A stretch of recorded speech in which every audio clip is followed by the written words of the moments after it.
दोस्तों, आज इस वीडियो में हम लोग देखेंगे कि इमेज का एसईओ कैसे किया जाता है।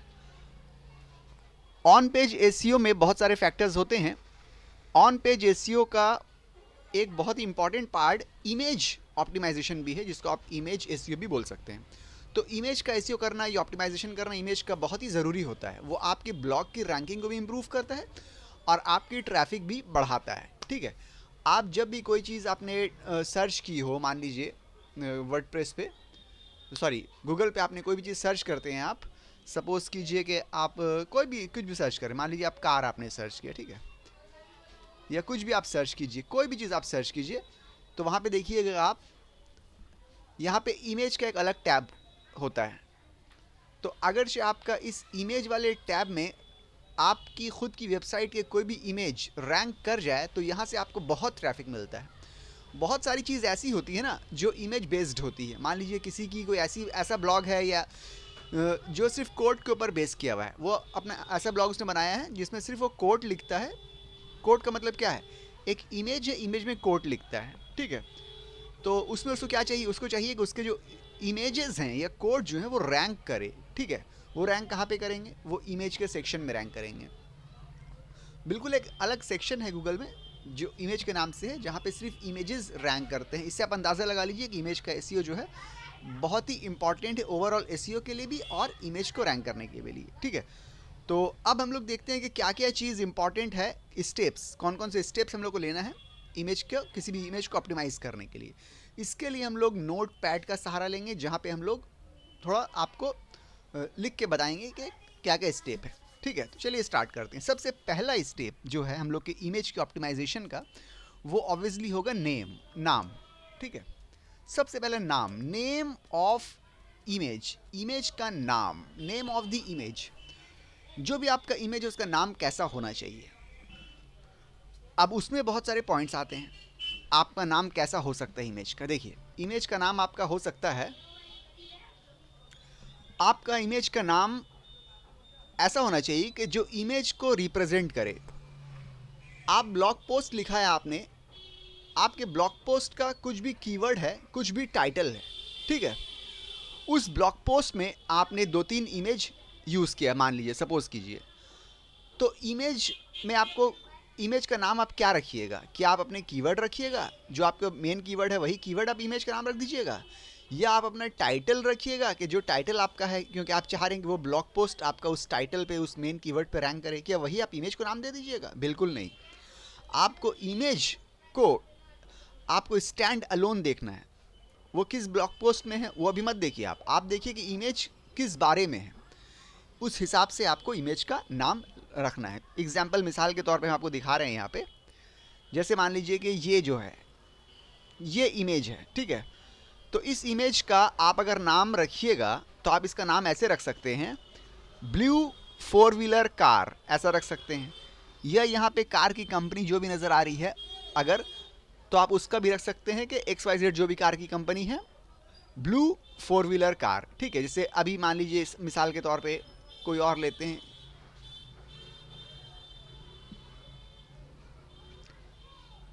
अगर ये ले लेते हैं, तो इसमें आप क्या रखिएगा? इस इमेज का नाम होना चाहिए रेड कलर 4 व्हीलर कार, या रेड 4 व्हीलर कार, या फिर नाम इसका दिया हुआ यहाँ पे ग्रैंड NONIOS। तो आप इसका नाम भी दे सकते हैं, मतलब आपको वही देना है जो इमेज के अंदर है। क्योंकि जब इंसान इस चीज़ को सर्च करे तो आपका इमेज सामने आए। आप ऐसा नहीं दे सकते। मान लीजिए कि आपने ये इमेज आपने अपने एक ब्लॉग पोस्ट में यूज़ किया है, ठीक है।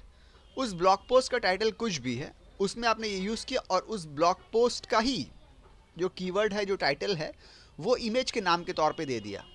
अगर रिलेवेंट नहीं है तो नहीं चलेगा, अगर रिलेवेंट है तो चल जाएगा। अगर से आपका कोई कीवर्ड ऐसा है, मान लीजिए आपने कीवर्ड रखा है top 10 best red coloured car in 2023, तो क्योंकि उसमें आपने रेड कलर बेस्ट कार लिख दिया है, तो आप यहाँ पे इसका नाम ये दे सकते हैं, रेड कलर बेस्ट कार, ऐसा करके आप दे सकते हैं। कुछ रिलेवेंस हो और आपको इमेज को देख के नाम रखना है। ये बहुत इंपॉर्टेंट नाम है। आमतौर से लोग नाम में ही गलती करते हैं। वो उनका जो मेन कीवर्ड होता है, जो ब्लॉग लिख रहे हैं, ब्लॉग पोस्ट कर लिख रहे हैं, वो अपने कीवर्ड को, वो जितने भी इमेजेस यूज़ कर रहे हैं सब में वो कीवर्ड लगा देते हैं इमेज के नाम के तौर पे भी, जो कि एकदम बिल्कुल गलत तरीका। अगर ये रिलेवेंट नहीं है, आपका कीवर्ड आपकी इमेज से रिलेवेंट नहीं है, तो आपको कीवर्ड इमेज में नहीं देना है। इमेज में आपको इमेज का ही नाम देना है जिसके बारे में इमेज है, जिस चीज़ के बारे में इमेज है।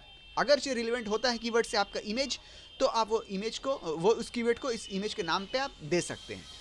ये रिलेवेंसी की बात थी कि आपको किस तरह से रिलेवेंट नाम चुनना है, और कीवर्ड आप दे भी सकते हैं, नहीं भी दे सकते हैं। मान लीजिए कहीं ऐसा भी हो गया कि आपका कीवर्ड ऐसा अलग है बिल्कुल, जो आप इमेज यूज़ कर रहे हैं उस ब्लॉग पोस्ट में, वो ब्लॉग पोस्ट अलग है। मिसाल के तौर पे, एग्जांपल के तौर पे मान लीजिए आपने ब्लॉग पोस्ट लिखा है, सपोज कीजिए ब्लॉग पोस्ट आपने लिखा है हाउ, मान लीजिए कि आपने बेस्ट टमेटो रेसिपी, आपने ऐसा करके लिखा है ब्लॉग पोस्ट, टाइटल उसका है बेस्ट टमेटो रेसिपी।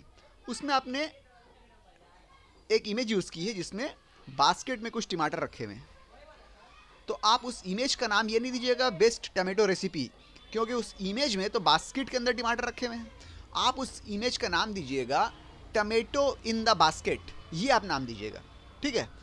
क्योंकि रेसिपी तो नहीं है उस इमेज में, वो जो इमेज आपने यूज़ की है उस इमेज में रेसिपी नहीं है। भले ब्लॉग पोस्ट में आप रेसिपी के बारे में डिस्क्राइब किया है आपने, मगर वो इमेज, जो स्टैंड अलोन जो इमेज आपने यूज़ किया है, वो सिंपल एक कुछ बास्केट्स में कुछ टमेटो रखे हुए हैं। तो आपको वहाँ पे टमेटो इन द बास्केट्स करके ऐसा करके आपको इमेज का नाम देना है। ये याद रखिएगा, एकदम क्लियर। अब कुछ और इंपॉर्टेंट चीज़ यहाँ पे बता रहे हैं आपको। अब नाम तो रिलेवेंसी बता दी, अब नाम आपको कैसे रखना है।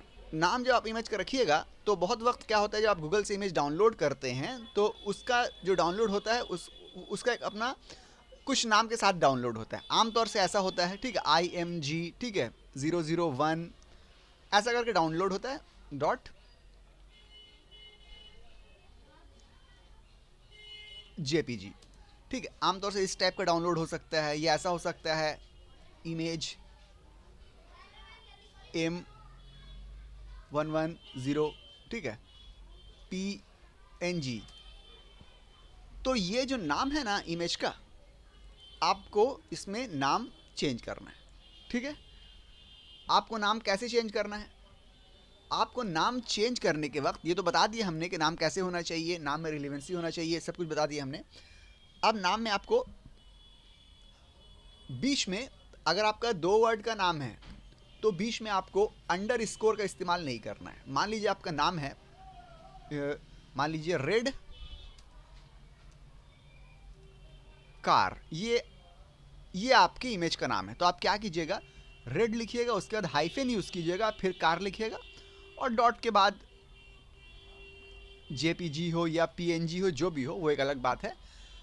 रेड कार के बीच में आपको हाइफन लगाना है, आपको अंडर स्कोर नहीं लगाना है, ठीक है। जिसको नहीं पता हम बता दें अंडर स्कोर क्या होता है। जैसे रेड, उसके बाद अंडर स्कोर ये होता है, उसके बाद कार, फिर डॉट JPG। तो आपको अंडर स्कोर वाला सेकंड वाला ये इस्तेमाल नहीं करना है। आपको ऊपर वाला जो है, जो हाइफन कहलाता है, जो डैश की तरह होता है, डैश से थोड़ा छोटा होता है, वो आपको इस्तेमाल करना है। ये हो गया।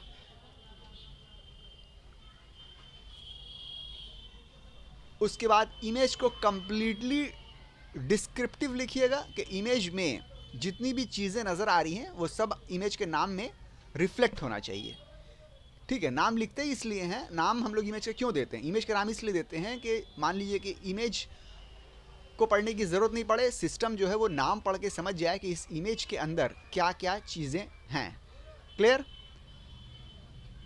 अब हम आपको दिखा दे रहे हैं कि इमेज का नाम हम लोग कैसे चेंज करते हैं। मान लीजिए आपने कोई इमेज डाउनलोड की है, सपोज़ कीजिए कि ये इमेज आपकी डाउनलोड की हुई है, तो आप इमेज में आइएगा, यहाँ पर राइट क्लिक कीजिएगा,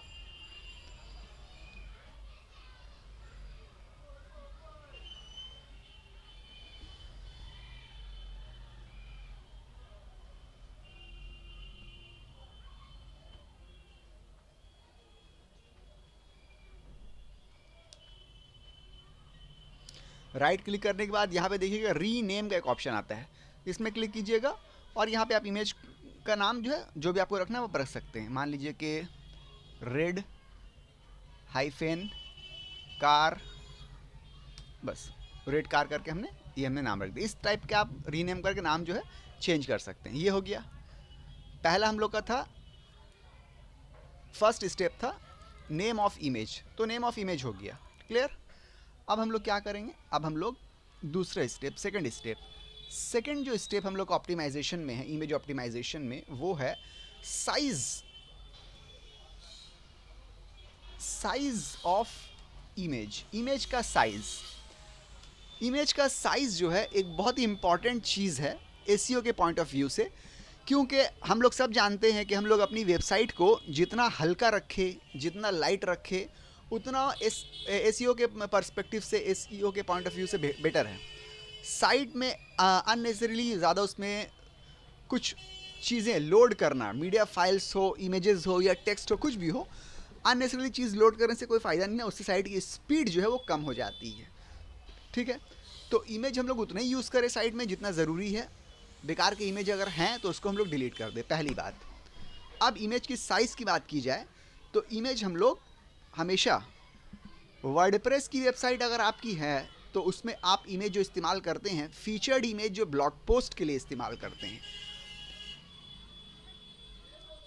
फीचर्ड इमेज मतलब क्या, जो आप ब्लॉग लिख रहे हैं, जो ब्लॉग पोस्ट लिख रहे हैं, उसमें जो मेन इमेज होती है ना, उसको बोलते हैं फीचर्ड इमेज। वो हम दिखा देंगे अभी कि कहाँ पे आपको मिलेगी, आपको शायद पता भी हो। उसका साइज़ होता है ना, उसका साइज़ होता है 1200 इंटू 900 पिक्सल। 1200 इंटू 900 पिक्सल होता है ये फीचर्ड इमेज का साइज़। ये मैक्सिमम साइज़ आपको रखना है, इससे बड़ा आप मत रखिएगा। इससे बड़ा आप रखिएगा तो अननेसेसरीली लोड पड़ेगा आपकी साइट के ऊपर, ठीक है। 1200 फिक्स्ड है, 900 को आप और कम कर सकते हैं। आप चाहे तो 900 जो है उसका रेंज बताया गया है, मान लीजिए 1200 इंटू 640 पिक्सल। 1200 यानी कि 1200 आपकी इमेज जो है उसकी विड्थ जो है या चौड़ाई जो है, ठीक है, चौड़ाई 1200 होना चाहिए और हाइट जो है उसकी 640 से लेके 900 तक आप हाइट रख सकते हैं। ये फीचर्ड इमेज, मेन इमेज का ये स्टैंडर्ड रिकमेंडेड ये साइज़ है, ठीक है, वर्डप्रेस में। क्लियर हो गया। आप जो इमेज डाउनलोड कीजिएगा वो आप जो इमेज यूज़ कर रहे हैं वो कहाँ से यूज़ कीजिएगा, कैसे लीजिएगा। सबसे बड़ी प्रॉब्लम ये भी होती है कि इमेज हम लोग कहाँ से लें। एक तो गूगल से आप इमेज डाउनलोड कर सकते हैं, डाउनलोड करने के बाद उसको हल्का सा एडिट करके आप यूज़ कर सकते हैं, ये पहली बात। दूसरी बात, जो फ्री जहाँ पे इमेजेस अवेलेबल होते हैं, बहुत सारी साइट्स ऐसी होती है जो पिक्साबे है, पिक्सेल्स है, वो सब जगह में फ्री स्टॉक इमेजेस आपको दिए जाते हैं कि आप इनको यूज़ कीजिए। आप उनका भी यूज़ कर सकते हैं, अगर हो सके तो उनको भी आप एडिट करने के बाद ही यूज़ कीजिए, ये बेहतर है। अगर आप ऐसे भी यूज़ करते हैं कोई प्रॉब्लम नहीं है, मगर बेहतर ये है कि आप उनको हल्का सा रीटच दे लीजिए, हल्का सा एडिट कर लीजिए। उनको आपको एडिट करना है या रीटच देना, कुछ भी करना है, उनका साइज़ आप एक बार देख लीजिए, कि साइज़ उनका क्या है। अगरचे उनका साइज़, यहाँ पे हम साइज़ जो बोल रहे हैं ना, यहाँ पे साइज़ के अंदर दो चीज़ें आती हैं। साइज़ जब बोला जा रहा है तो साइज़ के अंदर एक तो आता है डायमेंशन, ठीक है, एक डायमेंशन आता है और दूसरा आता है एक्चुअल साइज़। दो चीज़ें साइज़ के अंदर आती हैं। डायमेंशन मतलब ये होता है कि लंबाई और चौड़ाई, जिसके बारे में अभी हमने बता दिया कि फीचर्ड इमेज जो है उसकी चौड़ाई जो है वो होना चाहिए 1200 चौड़ाई, मतलब क्योंकि वो लैंडस्केप फॉर्म में होता है, ठीक है, और हाइट थोड़ी कम होती है। हाइट उसकी होना चाहिए 640 से लेके 900 के बीच में, आप कुछ भी हाइट रख सकते हैं। ये फीचर्ड इमेज का हुआ डायमेंशन। अब साइज़ की अगर बात की जाए तो साइज़ हम लोग जानते हैं कि केबी या एमबी में होता है साइज़ किस में होता है, केबी या एमबी में होता है, ठीक है। तो साइज़ आपकी इमेज जो है, इमेज का साइज़ कितना होना चाहिए, स्टैंडर्ड साइज़ आपका जितना कम हो उतना बेहतर है। जब आप इमेज का डायमेंशन सेट कर लीजिएगा ना, तो साइज़ अपने आप कम हो जाएगी। आपने जो इमेज डाउनलोड किया है या उसको आपने क्रिएट किया है, जब उसका आप डायमेंशन कम कर लीजिएगा, इस डायमेंशन में ले आइएगा, ठीक है, तो देखिएगा साइज़ जो भी था वो अपने आप रिड्यूस हो जाएगा, कम हो जाएगा। ये एक चीज़ हुआ। दूसरा हुआ कि साइज़ और डायमेंशन कंप्रेस करने के लिए हम लोग आगे बात करेंगे किस तरह से हम लोग प्लगइन की मदद से उसको कर सकते हैं। तो ये दोनों आपको देखना है, क्योंकि ज़्यादा बहुत सी इमेज ऐसी होती है ना जो काफ़ी बड़ी है, देखने में वो छोटी लग रही है, वो आपकी ब्लॉग पोस्ट में फिट भी हो गई है और एक्चुअल में काफ़ी बड़ी है और जिसकी वजह से आपकी साइट में लोड पड़ता है, ठीक है। अब कैसे आप कीजिएगा रीसाइज? इसको रीसाइज करने के लिए सबसे पहले आजकल इजीली अवेलेबल कैनवा है, जो सब यूज़ करते हैं इमेज रीसाइजिंग के लिए, इमेज क्रिएशन के लिए। कैनवा आप यूज़ कर सकते हैं, canva.com में जा सकते हैं आप। canva.com से आप कर सकते हैं, या तो आप पेंट से भी कर सकते हैं, जो कि ज़्यादा पेंट में जब आप इमेज को रिक्रिएट करते हैं, रीटच करते हैं, रीसाइज करते हैं, तो उससे इमेज की क्वालिटी बहुत ख़राब हो जाती है। तो पेंट ना यूज़ कीजिए तो बेहतर है। फिर भी अगर आपको दूसरी चीज़ नहीं आती है तो आप पेंट कर ही सकते हैं, मगर पेंट आप ना कीजिए तो बेहतर है। फ़ोटोशॉप आप कर दीजिए। फ़ोटोशॉप एक बहुत ही बेहतरीन जो है फ़ोटो एडिटिंग टूल है। इसके ज़रिए आप रीसाइजिंग कर सकते हैं। आप डायमेंशन चेंज कीजिएगा, साइज़ अपने आप इमेज की अपने आप कम हो जाएगी, ठीक है। ये हो गया। अब ये दूसरा पॉइंट हम लोग का इमेज का साइज़ का जो था हो गया, साइज़ में और कुछ भी नहीं ना। अब हम लोग बात करेंगे पॉइंट नंबर 3। साइज़ में ही हम बताएंगे आगे चल के कि साइज़ को हम लोग प्लगइन से कैसे रिड्यूस करते हैं, ठीक है। अभी देखिए पॉइंट नंबर 3 हम लोग का इमेज का फॉर्मेट। इमेज फॉर्मेट, देखिए आपको पता होगा कि इमेज के डिफरेंट फॉर्मेट्स होते हैं, ठीक है। जैसे कि एक फॉर्मेट हो सकता है डॉट JPG, दूसरा हो सकता है डॉट JPEG, तीसरा हो सकता है डॉट PNG, तीसरा हो सकता है डॉट WebP, चौथा हो सकता है डॉट SVJ, ठीक है। तो आमतौर से इतने फॉर्मेट्स होते हैं इमेज के। तो आपको कौन सा फॉर्मेट इमेज का यूज़ करना है? आप कोई भी फॉर्मेट इमेज का यूज़ कर सकते हैं, उसके ऊपर बहुत ज़्यादा कोई स्ट्रेस नहीं दिया जाता है। मगर WebP जो है, ये वेबसाइट ब्लॉग वगैरह में जो आप इमेज यूज़ कर रहे हैं, WebP इमेज को सबसे बेस्ट माना जाता है। इसकी वजह ये है कि ये काफ़ी जल्दी अपलोड होता है। जब कोई वेबसाइट को आपकी गूगल से कोई विजिटर आपके साइट में आया, तो अगर आपके इमेजेस का फॉर्मेट WebP है तो इमेजेस बहुत जल्दी लोड हो जाएंगे आपकी साइट पे और साइट आपकी बहुत जल्दी क्विकली ओपन हो जाएगी। तो ये बेस्ट है इमेज का फॉर्मेट। इसके अलावा अगर आपकी इमेज बहुत बड़ी है, ठीक है, और आपको क्लियर ट्रांसपेरेंट बैकग्राउंड चाहिए तो आप PNG भी यूज़ कर सकते हैं। इसके अलावा JPEG भी हम लोग यूज़ करते हैं, कोई प्रॉब्लम नहीं, आराम से हम लोग यूज़ कर सकते हैं। और SVG भी हम लोग यूज़ करते हैं, मगर बेस्ट माना जाता है WebP। अब ये सवाल पैदा हो सकता है कि WebP इमेज कैसे हम लोग बनाएंगे, कैसे क्रिएट करेंगे? तो उसका जवाब ये है कि उसके लिए हम लोग बहुत आसानी से प्लगइन एक आता है, उस प्लगइन के ज़रिए हम लोग आसानी से जो हम लोग की इमेजेस के जो भी फॉर्मेट है उसको हम लोग WebP में कन्वर्ट कर लेते हैं, ठीक है। और अगर आप कन्वर्ट नहीं भी कीजिएगा, आपका मान लीजिए JPG है या JPEG है या PNG है, तो भी कोई ख़ास प्रॉब्लम नहीं होने वाली है। मगर आप कन्वर्ट कर लीजिएगा तो वो समझ लीजिए एक प्लस पॉइंट है, वो और बेहतर है। तो ये फॉर्मेट के बारे में होगी, इमेज के फॉर्मेट के बारे में। अब हम लोग का जो चौथा पॉइंट है, चौथा पॉइंट वो हम लोग का है इमेज कॉम्प्रेस। इमेज कॉम्प्रेस क्या कॉम्प्रेशन बोलते हैं, कॉम्प्रेशन। तो इमेज कॉम्प्रेस बोलिए या कॉम्प्रेशन बोलिए, आपके इमेज को कॉम्प्रेस्ड कर दिया जा रहा है, मतलब सुकेड़ दिया जा रहा है, दबा दिया जा रहा है, छोटा कर दिया जा रहा है, साइज़ कम कर दिया जा रहा है, डिक्रीज़ कर दिया जा रहा है, जो भी आप वर्ड इस्तेमाल कीजिए। तो इमेज कॉम्प्रेस जो हम लोग करते हैं वो कैसे करते हैं? इमेज कॉम्प्रेस करना ज़रूरी क्यों है? वही इमेज कॉम्प्रेस करना इसलिए ज़रूरी है, हम लोग रीसाइजिंग, जब भी हम लोग ने पढ़ा था कि इमेज की साइजिंग हम लोग रीसाइज क्यों करते हैं, छोटा क्यों करते हैं, तो इमेज को छोटा करना, कॉम्प्रेस करना इसलिए ज़रूरी है कि साइट के ऊपर आपकी ज़्यादा लोड नहीं पड़े और आपकी साइट बहुत जल्दी लोड हो जाए, लोड होने में टाइम नहीं लगे। जिस वेबसाइट में बड़ी बड़ी इमेजेस होती हैं, काफ़ी भारी इमेजेस होती हैं, उन साइट को ओपन करने के टाइम ना या तो साइट ओपन होने में काफ़ी टाइम लगता है, या ये होता है कि साइट लोड हो गई है मगर वो इमेज जो है उस साइट में यूज़ हुआ है वो इमेज जो है ओपन नहीं हो पा रहा है या लोड नहीं हुआ है, ऐसा होता है। तो ऐसा होता है, आपको दिखा रहा है ऐसा किस तरह से होता है इमेज कॉम्प्रेशन।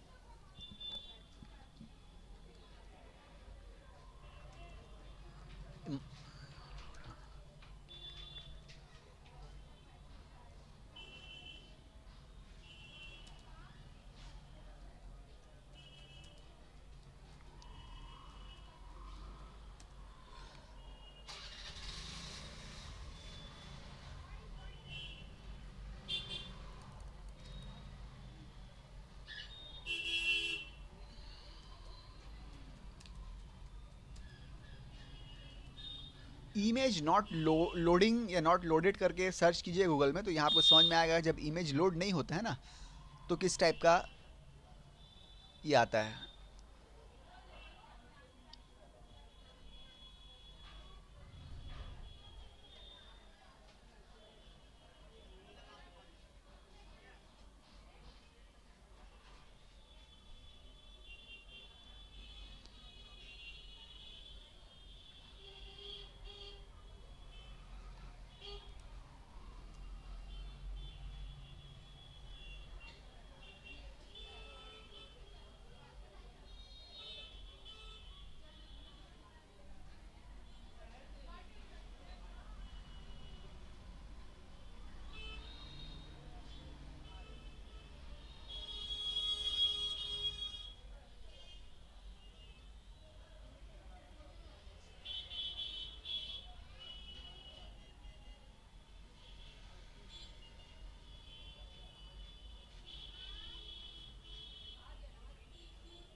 ये देखिए, ये इस टाइप का आ जाता है लोगो, ऐसा साइन ऐसा बन जाता है, और इमेज जब लोड नहीं होती है तो ऐसा होता है। ठीक है, वेबसाइट लोड हो गई, इमेज लोड नहीं हुआ तो इस टाइप का रहता है। तो अगर जो आप इमेज को अच्छे से ऑप्टिमाइज, एक और यहाँ पे एग्जांपल है, देखिए ये यहाँ पे इमेज का नाम ऐसे आ जाता है, ठीक है, और इमेज लोड नहीं होती है, तो इसलिए इमेज का ऑप्टिमाइजेशन बहुत ज़रूरी है। इमेज का साइज़ छोटी होगी तो वो जल्दी लोड हो जाएगा। क्लियर हो गया, क्योंकि हम लोग को ज़रूरी है इमेज को कंप्रेस करना। अब इमेज कंप्रेस करें कैसे? इमेज कंप्रेस करने के लिए वर्डप्रेस वेबसाइट में बहुत ही अच्छी एक प्लगइन अवेलेबल है जिसको बोलते हैं EWWW। ये प्लगइन है वर्डप्रेस की, जिसके ज़रिए आप अपने इमेज को कंप्रेस भी कर सकते हैं, और ऊपर जो बताया था कि इमेज का आप रीसाइजिंग करिएगा वो भी आप इससे कर सकते हैं। ये इमेज ऑप्टिमाइजेशन के लिए एक बहुत ही बेहतरीन प्लगइन वर्डप्रेस की है, EWWW image optimization, image optimization plugin. ठीक है, नाम याद रखिएगा, ये बहुत इंपॉर्टेंट प्लगइन है वर्डप्रेस की वेबसाइट में इमेज ऑप्टिमाइजेशन के लिए। नंबर चौथा पॉइंट हम लोग यहाँ से ख़त्म होता है। अब नंबर पाँचवा पॉइंट जो है, नंबर पाँचवा पॉइंट हम लोग का आता है alt text, ALT alt TEXT text. Alt text बोलिए, या ऑल्ट टेक्स्ट का नाम है ऑल्टरनेटिव टेक्स्ट, ऑल्टरनेटिव टेक्स्ट। अब देखिए क्या है ऑल्टरनेटिव का मतलब, क्या होता है ऑल्टरनेटिव का मतलब होता है कि अगर आप नहीं तो आपकी जगह कोई और सही, ये ऑल्टरनेटिव का मतलब होता है। ठीक है, आदि बोलता नहीं है कि कोई और ऑल्टरनेटिव है, मतलब इसके अलावा और कुछ कर सकते हैं। ऑल्टरनेटिव का मतलब यही होता है। तो ऑल्ट टेक्स्ट जो है वो ऑल्टरनेटिव टेक्स्ट है। एक्चुअल में क्या है, ये टेक्स्ट है, ऑल्टरनेटिव टेक्स्ट है, मतलब इमेज नहीं। तो ये ऑल्टरनेटिव टेक्स्ट जो है वो इमेज के बदले काम आ जाएगा। अब इसको हम एक्सप्लेन कर रहे हैं। अगर आपका इमेज किसी भी बारे में है, मान लीजिए आपके इमेज को सर्च इंजन नहीं पढ़ पा रहा है, रीड नहीं कर पा रहा है, आमतौर से सर्च इंजन इमेज को रीड नहीं कर पाता है, इसमें एक डिबेट है, कुछ लोग बोलते हैं कर लेता है, कुछ लोग बोलते हैं नहीं कर पाता है। ये समझ लीजिए एक अनसेटल्ड डिबेट है इस बात के ऊपर। तो आपको क्या करना है, अपने इमेज पे आपने ऑल्टरनेटिव टेक्स्ट या ऑल्ट टेक्स्ट दे देना है। वो टेक्स्ट ऐसा होना चाहिए, ये टेक्स्ट ऐसा होना चाहिए ना कि इमेज को डिस्क्राइब कर दे।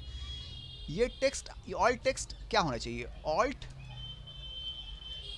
Text should completely describe the image, image को कंप्लीटली डिस्क्राइब कर दे। क्यों कर दे? क्योंकि इमेज के ऑल्ट टेक्स्ट को पढ़ के ही समझ में आएगा गूगल को या सिस्टम को कि आपकी इमेज किसके बारे में है। क्लियर हो गया? इसमें आप कुछ मत देखिएगा कि आपका कीवर्ड क्या है, आपका ब्लॉग पोस्ट का टाइटल क्या है, आपको क्या करना है। इमेज देखिए, पूरा इमेज को कंप्लीटली डिस्क्राइब कर दीजिए, ये आपका ऑल्ट टेक्स्ट यही है। ठीक है, क्लियर हो गया?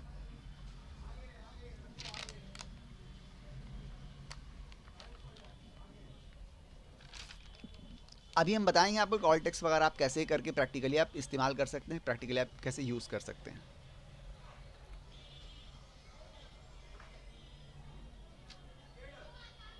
पांच पॉइंट हम लोग हुए। अब चलिए हम लोग देखते हैं, अपनी वेबसाइट में चले जाते हैं। This is my website, okay, and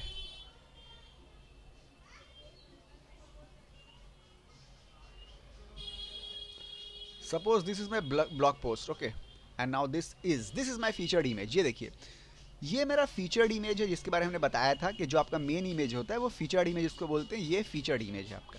clear? अब हम लोग क्या करते हैं, एडिट के सेक्शन में जाते हैं।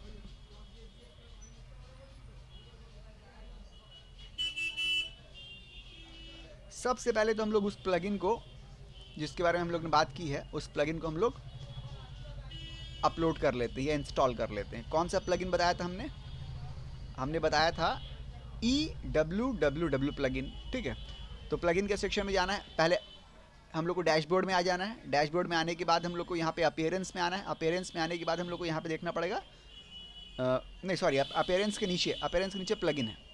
ये प्लगइन के सेक्शन में आना है, और प्लगइन के सेक्शन में आने के बाद हम लोग को यहाँ पे install plugins, add a new plugin, add new plugin में जाएंगे।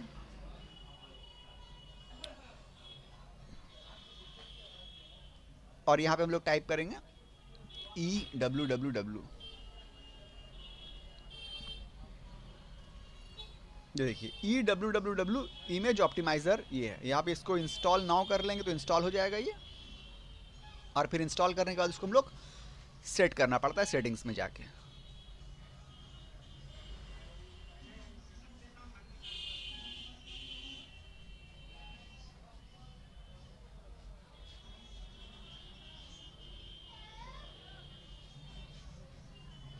एक्टिवेट, इंस्टॉल करने के बाद एक्टिवेट कर लेना पड़ेगा।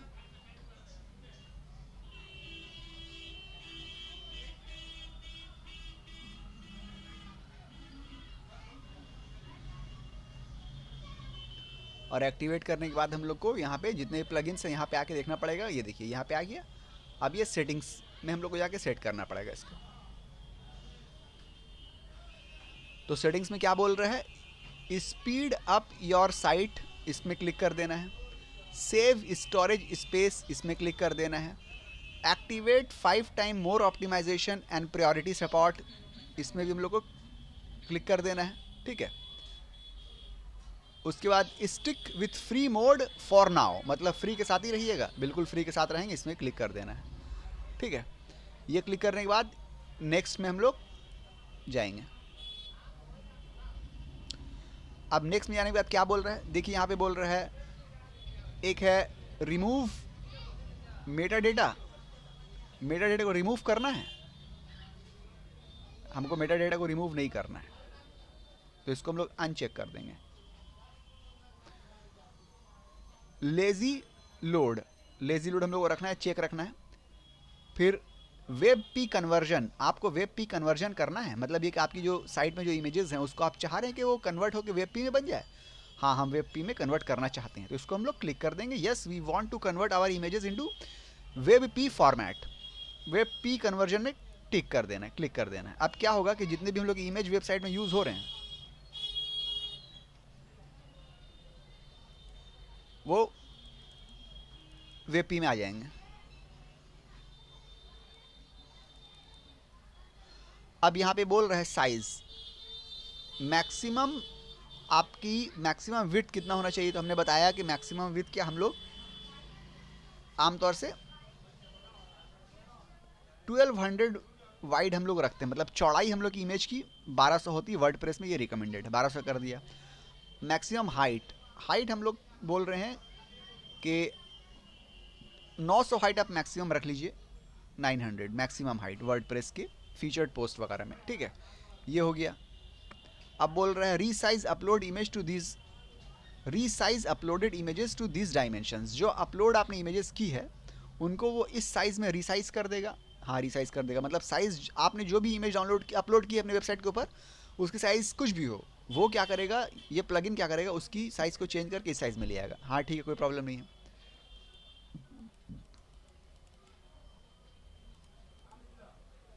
अब हम लोग को सेव कर देना है, अब डन में क्लिक कर लेना है, ये हो गया। अब यहाँ पे एक और ऑप्शन है, यहाँ पे देखिए बल्क ऑप्टिमाइज़र का ऑप्शन है। इसमें क्या होगा कि आपने जितनी भी इमेज अपने साइज़ में यूज़ की हुई है ना वेबसाइट में, उसको तो आपने ऑप्टिमाइज़ नहीं किया है, क्योंकि ये प्लगइन तो आप अभी इस्तेमाल कर रहे हैं, वो इमेजेस आप पहले से यूज़ कर चुके अपनी वेबसाइट पे। तो ये बल्क ऑप्टिमाइज़र में जाकर क्लिक कीजिएगा, तो जो पहले से आपकी साइट में वेबसाइट में इमेजेस ऑलरेडी मौजूद हैं उनको वो एक साथ जो है रीसाइज कर देगा और ऑप्टिमाइज़ कर देगा। स्कैन फॉर अनऑप्टिमाइज्ड इमेजेस, इसमें क्लिक करना है, ऑप्टिमाइज़,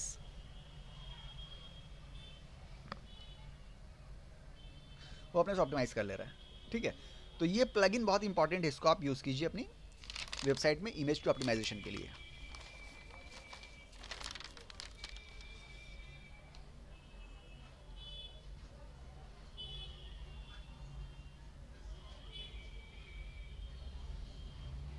ठीक है, ये हो गया अपना कर रहे हैं। अब हम लोग क्या करना है, अब इमेज के साइज़ का बोल दिया, फॉर्मेट का बोल दिया। अब ऑल्ट टेक्स्ट जो है वो आप कहाँ पे इस्तेमाल कर पाइएगा। ये देखिए, ये हम लोग का एक ब्लॉग पोस्ट है जो हम लोग ने कल लिखा था, ठीक है। इस ब्लॉग पोस्ट में आप क्या कीजिएगा, आप यहाँ पे देखिए राइट साइड में एक पोस्ट है और एक ब्लॉक है। ब्लॉक और पोस्ट दो चीज़ यहाँ पे है, ठीक है। आपको पोस्ट में आपको रहना है और यहाँ पे आपको इमेज में क्लिक करना है। इमेज में क्लिक करा तो यहाँ पे देखिए आप, यहाँ पे ऑल्ट टेक्स्ट का यहाँ पे ऑप्शन है, ऑल्ट टेक्स्ट। यहाँ पे आप इमेज का जो भी टेक्स्ट का जो ऑल्ट टेक्स्ट आप देना चाह रहे हैं वो आप दे सकते हैं। तो यहाँ पे जो भी इमेज डिस्क्राइब कर रही है वो टेक्स्ट आपको यहाँ पे देना है, ठीक है। फेसबुक पिक्सेल सेटअप ट्यूटोरियल, या कुछ भी जो इमेज डिस्क्राइब कर रही है वो आपको यहाँ पे दे देना है ऑल्ट टेक्स्ट में। ऑल्ट टेक्स्ट के बाद जो आ रहा है वो आ रहा है यहाँ पे टाइटल। टाइटल आप इमेज का दीजिए या नहीं दीजिए कोई फ़र्क नहीं पड़ता, टाइटल आप दे दीजिए जो आपका टाइटल भी आपको जो वही देना है जो इमेज जो है जिसके बारे में है, आपको एक हेडिंग टाइप का दे देना है। अब कैप्शन आ रहा है, कैप्शन क्या है, कैप्शन जो है ना वो साइट के आपकी इमेज के नीचे एक लाइन में आपको कुछ अगर लिखना है तो वो कैप्शन के तौर पे आप लिख सकते हैं, ठीक है। मान लीजिए कि इमेज का सोर्स अगर आपको बताना है कुछ, ठीक है। कभी कभी ऐसा होता है कि इमेज का SOURC सोर्स ट्विटर ऐसा करके हम लोग लिख रहे हैं। मान लीजिए इमेज का सोर्स ट्विटर है, इमेज जो हमने वो ली है वो इमेज हमने कहाँ से डाउनलोड की है उसका सोर्स कभी कभी बताना पड़ता है। मान लीजिए आपने कोई इमेज इस्तेमाल की है, वो इमेज किसी बड़े न्यूज़पेपर की, मान लीजिए टाइम्स ऑफ इंडिया की है, तो आप क्या कीजिएगा, इमेज के नीचे सोर्स में टाइम्स ऑफ इंडिया ऐसा करके लिख दीजिएगा, ठीक है। तो उससे क्या होगा, उससे ये होगा कि इमेज के नीचे जो है ना टाइम्स ऑफ इंडिया लिखा जाएगा। लिखने के बाद टेस्ट देखने के लिए एक बार मान लीजिए कि क्या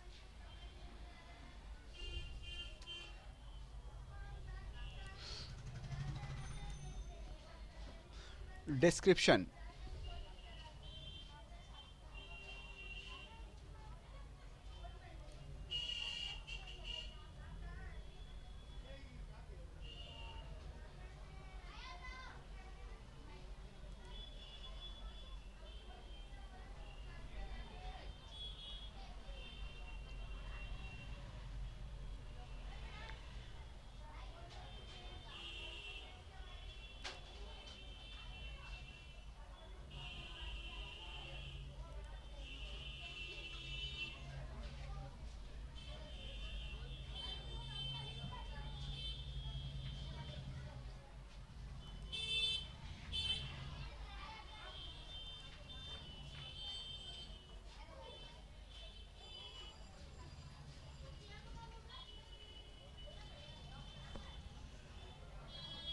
आपको क्या करना है,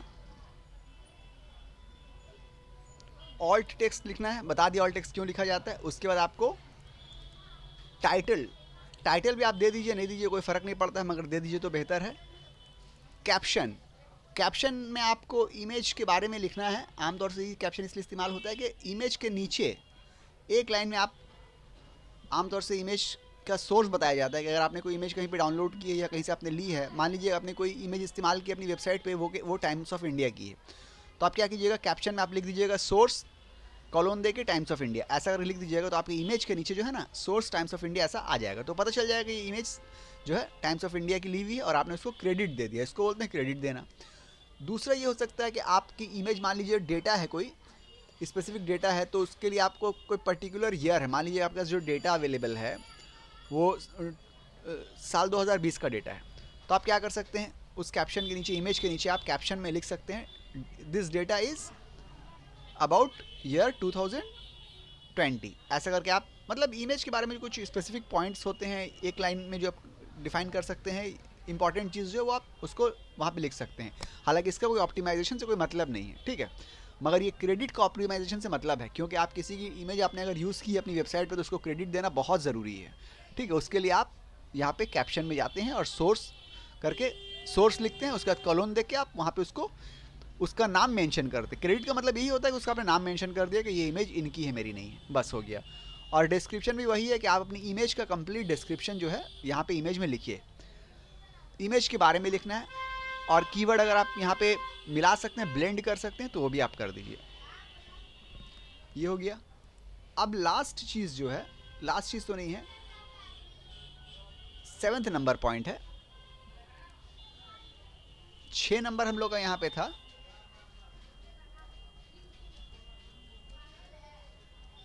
इमेज कैप्शन, ये 6 नंबर था। ये बता दिया कैप्शन ज़रूरी है। कैप्शन क्यों ज़रूरी है, आपने इमेज कहीं दूसरे से इस्तेमाल किया है तो उसका आपको सोर्स बताना पड़ता है कि ये इमेज भाई मेरी नहीं ना, source clone times of India या कहीं से भी आपने ली है तो उसका आपको सोर्स देना पड़ता है, इसलिए कैप्शन हम लोग लिखते हैं, ठीक है। अब उसके बाद नंबर 7, पॉइंट नंबर 7 जो है वो क्या है, पॉइंट नंबर 7 है साइट मैप।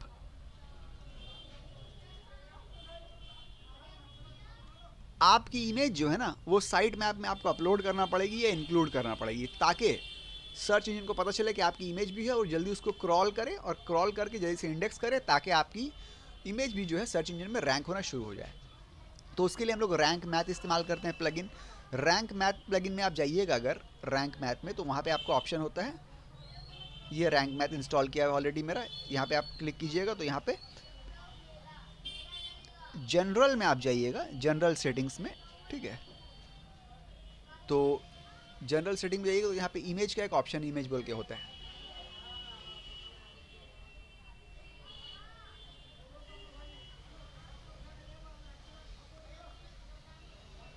यहाँ पे देखिए ये है ना, ये इमेज बोल के यहाँ पे ऑप्शन है इमेज, इसमें क्लिक कीजिए। यहाँ पे क्लिक करने के बाद क्या बोल रहे हैं, add alt attribute for images without alt tag, मतलब जो इमेजेस में आपने ऑल्ट टैग इस्तेमाल नहीं किया है उसमें आपको ऑल्ट लगाना है, ठीक है।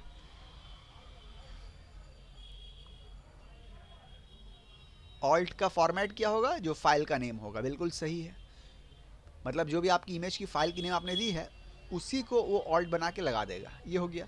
फिर बोल रहा है add missing title attribute, add title attribute for all images without A title attribute automatically, मतलब टाइटल अगर आपने नहीं दिया तो वो टाइटल भी लगा देगा, तो इसको भी हम लोग ऑन कर देंगे। क्लियर हो गया। टाइटल का फॉर्मेट क्या होगा, वही होगा जो आपकी इमेज का टाइटल काउंट टाइटल, वही वही होगा जो नाम है आपका। क्लियर है।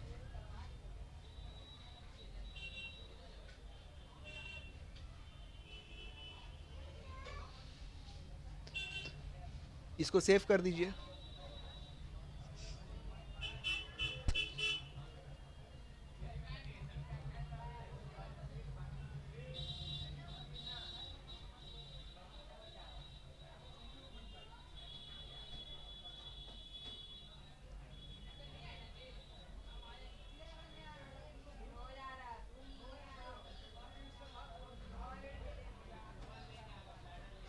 साइट मैप में जाइए, यहाँ पे फिर साइट मैप एंड सेटिंग,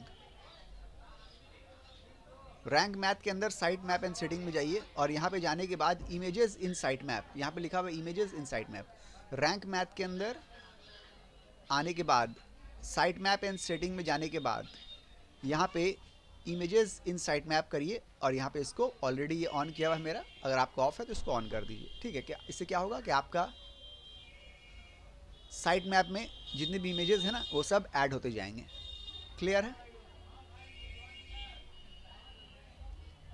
और ये बोल रहा है पिंक सर्च इंजन्स, इसको भी आप ऑन कर लीजिएगा कि आपकी इमेजेस अपलोड होने के बाद जो है वो सर्च इंजन को एक बार पिंक भी हो जाएंगे, कि मतलब उसको भी नॉक कर दिया जाएगा कि मेरे साइट जो है इमेजेस मेरे साइट में अपलोड हुए हैं। तो रैंक मैथ में आपको क्या करना है, इमेज के लिए दो काम करना है। एक तो आपको इमेज वाले सेक्शन में जाना है और दूसरा आपको यहाँ पर ही साइट मैप वाले सेक्शन में आना है और दोनों को आपने चेंज करके यहाँ पे सेव कर देना है। ये हो गया रैंक मैथ का काम। अब जो हम लोग का नंबर 8 वाला पार्ट है, साइट मैप वाला काम हो गया। नंबर 8वां जो है लास्ट जिसको आप बोल सकते हैं पार्ट, वो है लेजी लोडिंग। लेजी लोडिंग क्या होती है? लेजी लोडिंग ये होती है कि आपकी इमेज मान लीजिए लोड होने में टाइम लगा रही है, तो क्या हो रहा है, वेबसाइट भी लोड नहीं हो पा रही है। लेजी लोडिंग अगर आप ऑन कर दीजिएगा तो क्या होगा कि जितनी इमेज लोड होना है उतनी इमेज लोड हो जाएगी और जितनी जो दूसरी इमेजेस है ना वो आस्ते आस्ते लोड होगी, ठीक है। खुलने में टाइम लग रहा है तो जो जिसको पहले लोड होना है वो पहले लोड हो जाएगी। लेजी लोडिंग आपको ऑन कर देना है। अब ये सवाल होता है कि लेजी लोडिंग हमको मिलेगी कहाँ से? लेजी लोडिंग आपको मिलेगी EW3 EWWW, जो हम लोग ने प्लगइन अभी इस्तेमाल की थी EWWW, उस प्लगइन के अंदर ऑप्शन होता है। तो वो प्लगइन कहाँ मिलेगा हम लोग को? ऑब्वियसली हम लोग प्लगइन में जाएंगे, प्लगइन वाले सेक्शन में जाएंगे, जाने के बाद हम लोग इंस्टॉल्ड प्लगइन में जाएंगे। इंस्टॉल्ड प्लगइन में जाने के बाद हम लोग यहाँ पे देखिए EWWW इमेज ऑप्टिमाइज़र जो हम लोग ने अभी थोड़ी देर पहले इंस्टॉल किया था और सेट भी किया था, उसकी सेटिंग में जाएंगे और जाके मेक श्योर करेंगे कि हम लोग का लेज़ी लोडिंग जो है वो ऑन है कि नहीं।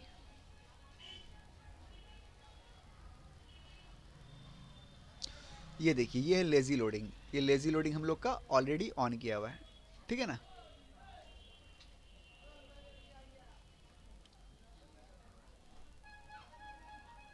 तो अगर आपका ऑफ है लेज़ी लोडिंग तो आप उसको ऑन कर दीजिएगा।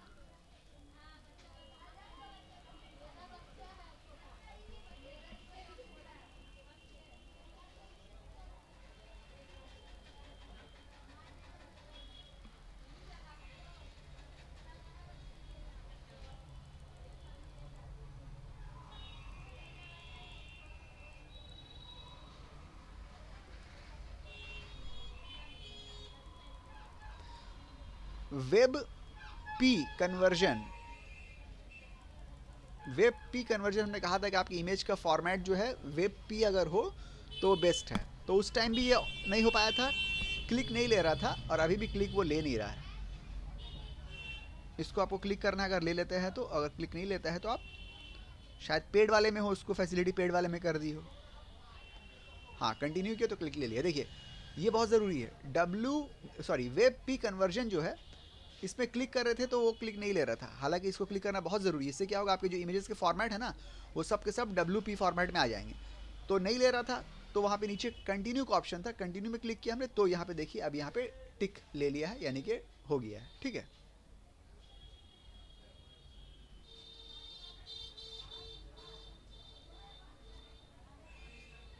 अब आपको सेव चेंजेस में चले जाना है, ये काम हो गया, यानी कि आपका लेज़ी लोडिंग भी इनेबल हो गया है और आपका वेब पी कन्वर्जन जो है वो भी इनेबल हो गया है। बस